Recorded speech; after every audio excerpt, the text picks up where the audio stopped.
ফুটবলের হাওয়া নয়। 2026 বিশ্বকাপের প্রতিটি ম্যাচ শুরুর আগে রেফারি পরীক্ষা করবেন ফুটবলের চার্জ ঠিকঠাক আছে কিনা। বলছিলাম 2026 ফিফা বিশ্বকাপের জন্য এডিডাসের বানানো হাইটেক ফুটবল ট্রিয়ন্ডার কথা। বলটি ফুল চার্জ হতে সময় লাগবে 90 মিনিট। 14 গ্রাম ওজনের ব্যাটারি একবার ফুল চার্জ হলে তার স্থায়িত্ব হবে 6 ঘন্টা।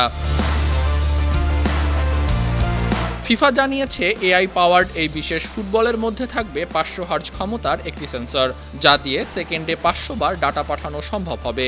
এই সেন্সরটি দিয়ে কোনো প্লেয়ার বলটি কতবার স্পর্শ করেছেন, বলটিতে কত জোরে লাথি দিয়েছেন, এমনকি কত বেগে এই বলটি ছুটেছে সেই তথ্য পাওয়া যাবে।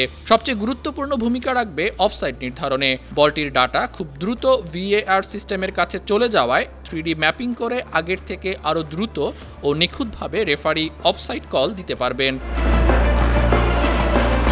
টেকনিক্যাল দিক ছাড়াও ট্রিয়ন্ডার বাহ্যিক গঠনেও ভালো নজর দিয়েছে অ্যাডিডাস। 4 প্যানেলের কাঠামোতে গভীর সেলাই ব্যবহার করা হয়েছে। এই সেলাই বলটিতে এমন একটি পৃষ্ঠ তৈরি করে যা বাতাসে চলার সময় বলের গতিশক্তিকে পর্যাপ্ত এবং সুষমভাবে বন্টন করে সর্বোত্তম স্থিতিশীলতা প্রদান করে। এছাড়াও শুধুমাত্র কাছ থেকে দেখা যায় এমন সূক্ষ্ম আইকনগুলো ব্যবহার করায় ভেজা অবস্থায় বলটি ড্রিবল করতে কিংবা হাত দিয়ে ধরতে আগের থেকে একজন খেলোয়াড় অনেক বেশি সুবিধা পাবেন।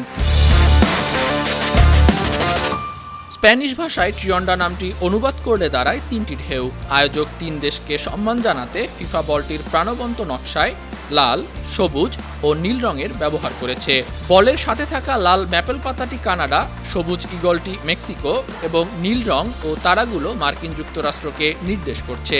একই সাথে এর নতুন 4 প্যানেলের গঠনশৈলী ও সাবলীল জ্যামিতিক নকশা বলটির নামে উল্লেখিত ঢেউগুলোকে ফুটিয়ে তোলে। এই প্যানেলগুলো সংযুক্ত হয়ে বলের কেন্দ্রে একটি ত্রিভুজ তৈরি করে, যা 3টি আয়োজক দেশের ঐতিহাসিক মিলনের প্রতি একটি সম্মানসূচক ইঙ্গিত। আগামী 11 জুন থেকে শুরু হওয়া ফুটবলের মহা আয়োজনে ট্রিয়ন্ডার পেছনেই ছুটবেন 48 দেশের ফুটবলাররা। নিজেদের ক্রীড়া নৈপুণ্য দিয়ে কারা জয় করবে ফুটবলের শ্রেষ্ঠত্বের মুকুট, এখন সেই অপেক্ষায় আছেন বিশ্বের ফুটবল প্রেমীরা। স্পোর্টস ডেস্ক, বান্না টিভি।